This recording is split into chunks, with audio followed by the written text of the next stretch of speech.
आजपर्यंत आता अक्षरशः गोडाऊन मध्ये जागा उरलेली नाही, तूर खरेदी करण्याकरता नव्याने खासगी गोडाऊन आम्हाला भाड्याने घ्यावे लागले। इतक्या मोठ्या प्रमाणात ही खरेदी आपण केलेली आहे। त्यामुळे मला असं वाटतं की त्याचे आकडे हे आम्ही विधान सभेत देखील या ठिकाणी सांगू। या अधिवेशनामध्ये राज्याचं बजेट अजितदादा मांडणार आहेत। अतिशय चांगलं, अतिशय बॅलन्स बजेट हे या ठिकाणी आम्ही मांडू।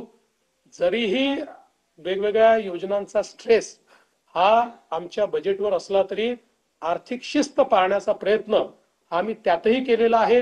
आपली साधन संपत्ती कशी वाढवता येईल, कुठल्याही परिस्थितीमध्ये कॅपिटल एक्सपेंडिचरवर त्याचा परिणाम होणार नाही, कॅपिटल एक्सपेंडिचर करता काय वेगवेगळ्या पद्धती असू शकतील, अशा सगळ्या गोष्टींचा विचार करून एक बॅलन्स बजेट देण्याचा प्रयत्न या ठिकाणी आम्ही करतो आहोत। आणि आमच्या फ्लॅगशिप स्कीम्स कुठल्याच आम्ही त्या ठिकाणी लाडकी बहीण बंद होणार वगैरे असं काही नाही।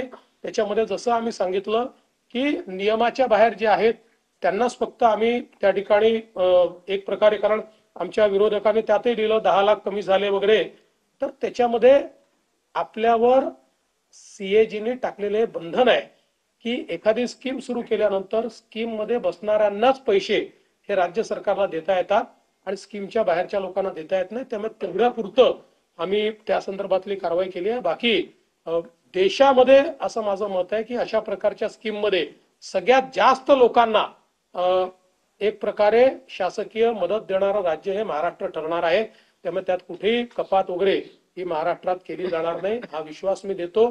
आणि सत्तारूढ पक्ष, जसं शिंदे साहेबांनी सांगितलं, विरोधकांची संख्या कमी असली तरी आम्ही विरोधकांना कमी लेखणार नाही। विरोधकांना भरपूर चर्चेची संधी देऊ आणि त्यांनी उपस्थित केलेल्या प्रश्नांना योग्य प्रकारे सकारात्मक उत्तर देण्याचा प्रयत्न हा राज्य सरकारच्या वतीने केला जाईल। मी पुन्हा एकदा आपल्या सर्वांचे मनापासून आभार मानतो।